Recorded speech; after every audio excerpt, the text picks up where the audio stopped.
For this week's classic interview, we will go back to May of 2014 when I interviewed Univision host Fernando Espuelas. And the topic was, how can Republicans gain minority votes? The context then was about the midterm election, and more generally, I think that this interview really applies to what is going on now with the Republican Party. Trump implosion and disaster aside, there's this broader issue with the Republican Party that has been building for a long time, which is you can't rely overly on white voters because white voters are a smaller and smaller share of the electorate every election.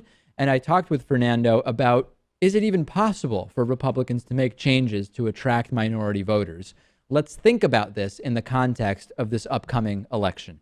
I'm joined today by Fernando Espuelas. He's the host and managing editor of the Fernando Espuelas Show on Univision America Radio Network. It's great to have you on. I actually listen to your show, which isn't always the case, you know, with a lot of our guests, and it's really cool. You actually do your show partly in Spanish, partly in English. How do you decide which parts to do in which language? Yeah, well, thanks so much for inviting me on your program. Our concept is that Latinos are predominantly now bilingual, and therefore we can go back and forth when it makes sense to do so, and we will not lose our audience. And in fact, that's what's happened. So what we do is we default Spanish, and because it's a Spanish language network. But when we have callers who are not comfortable speaking Spanish, we switch to English. Or when I'm interviewing a political figure, of which mostly they don't speak Spanish, we just switch into English. And that's basically the format. It totally depends on what we're talking about. And then there are moments when I forget Spanish for a moment, so I'll switch into English, and that seems to work okay as well. Well, it's hugely interesting to me to do a show that is a political show that is mostly, or at least part, in Spanish, because the Hispanic vote is really becoming increasingly important and more of a topic of discussion going into the 2016 election and beyond. And I've talked about for years how there are demographic shifts at play in the U.S. right now that are going to make it really difficult for Republicans to continue the strategy of this over-reliance on the white vote. I mean, looking at 2016, Republicans, based on demographics, would need, it could be as much as 60 or 62% of the white vote if they don't gain some of the non-white vote. Where do you see this right now? And people you talk to, what is the primary issue that is keeping Hispanic voters away from voting for Republicans, with the exception, of course, of Cuban Americans, which are the most conservative of the different Hispanic groups in the U.S.? Well, I think that I agree with your basic math that it's increasingly hard to see how Republicans win the White House without attracting a much bigger percentage of the minority vote in general, including African Americans, including Asian Americans. But certainly the Hispanic vote is a critical component because it is, although it's underrepresented in the voting, the overall numbers of potential voters is huge, and it's growing by 50,000 kids who turn 18 every single month. So the issue, I think it's a policy issue. I think that the Republican Party has shrunk to now be primarily an older. Obviously, there are other people who vote for them, but generally speaking, that's who it is. And they've appealed to this electorate primarily through a strategy of fear. In 2009, if you remember, the Tea Party movement, which was essentially created by consultants in Washington and then funded by some big money interest, a lot of their messaging was give our country back, give us our country back. And then bizarre depictions of Obama as either both a Nazi and a communist, with no apparent irony involved. So I think that the overall demographic change of the country is a factor. I think having an African American president is a factor. I think that the Tea Party moving the center of gravity of the Republican Party to the far right is a factor. And at the end of the day, what's happened, I believe, is that Republicans are in favor of immigration reform if you look at national polling. But when you get into the congressional party, which has been gerrymandered into these perfectly hermetically sealed, homogenous congressional districts mostly, that electorate may not only not want immigration reform, may feel threatened by it. And certainly the politicians have exploited that fear with a tremendous cascade of lies about illegals, and they're robbing your job, and they're criminals, and so forth and so on. So I think that the problem is that the Republican Party does not have today, it seems, the will to fundamentally evolve its positions. They've lost 5 out of the 6 last elections in terms of popular vote. That's probably a signal that your program is not a program that, well, can attract a national majority.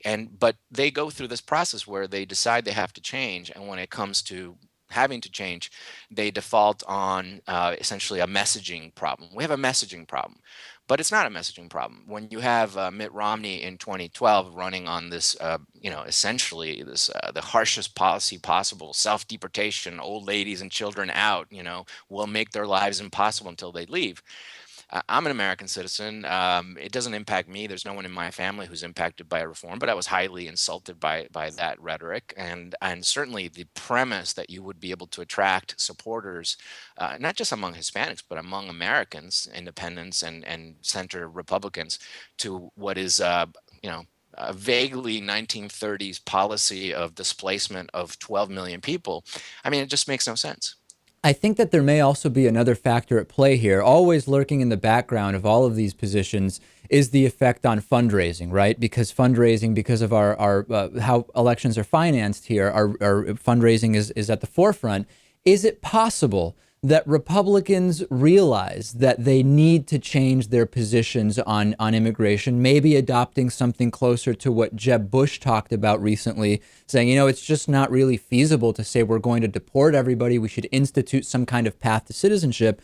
But at the same time, they realize that their base, which is very much against anything even resembling amnesty, may stop donating money to them if they adopt that policy. I'm not sure that's because the party, from my perspective anyway, seems to be divided among the grassroots, which are primarily blue class workers, older, downscale, lower education levels, and then the so-called establishment, which are primarily business interests. And the business interests, like, for example, the U.S. Chamber of Commerce, which has been essentially an annex of the Republican Party for decades, they're completely in favor of immigration reform. And why? Because it's very beneficial to business. And I think if you pull back, what is immigration reform? Forget the emotions. It is a fundamental shift in how we have to structure our country in order to be competitive for the next 100 years. If you just were to freeze magically the population that is in the country today, no more immigrants, legal, illegal, it doesn't matter. You would, in fact, have a declining population about 30 years from now. Said in another way, we would have a declining national economy, political structure, but our ability to project power internationally would go away. I mean, there are a lot of really fundamental issues here that immigration addresses. And then you can go up and down the scale. You can go to Silicon Valley and how, that engine of tremendous innovation really requires lots of immigrants, that we want to be able to hoover up the best minds in the world and have them come here without all the hassle, or if they're coming to our universities, to have them stay here. And then all the way on the other side of the labor market, the reality of it is, and this was put to the test in Alabama with the anti-immigrant law there, in Georgia the same way, that without immigrants who are essentially willing to do some very hard work that other people are not willing to do, the agricultural sector suffers tremendously. And then there's everyone else in the middle, right? So I think the issue ultimately is about ideology more than money, and I think that it's impossible, seemingly, at least that's what Romney experienced, to win the Republican nomination without taking this extremist position. And let's remember, Mitt Romney, of all the people on planet Earth who he could have picked to be his immigration advisor, he picked Chris Kobosh, who was the author of the Alabama anti-immigrant law, the Arizona anti-immigrant law, who has been writing voter ID laws to exclude Hispanics, and who can be traced to a group of white supremacist organizations. No, I'm not, and I'm not exaggerating. If you look at John Tanton, the John Tanton Network, there's a great New York Times piece that's worth reading, where it actually puts out all these huge groups of supposedly independent activists who are in fact all connected behind one strategy, which is to stop all immigration into this country. So I mean that was Mitt Romney's choice, and I think that whatever else you think about his politics, I don't think in fact I think he's a very smart man, and but at the end of the day, in order to get even close to winning the nomination, he had to assume some of these positions, which were ultimately completely unpalatable to, well, Hispanics certainly, but Asian Americans. They lost the Asian American vote by, even a bigger margin than the Hispanic vote. Fernando Espuelas show on Univision American Radio Network. What's the best way for people around the country to listen to your show?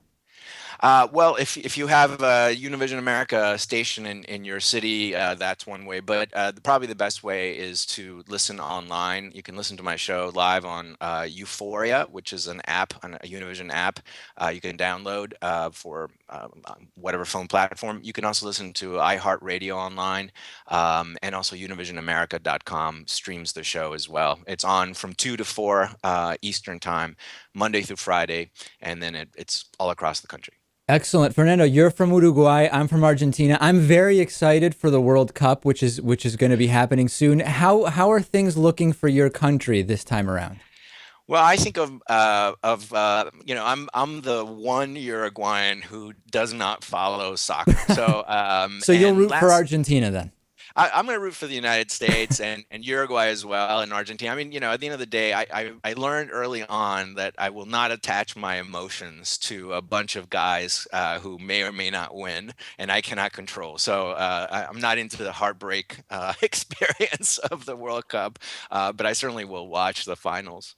All right, Fernando, really a pleasure having you on. Thank you for doing it. Thank you, David. A pleasure being with you. Thanks for inviting me.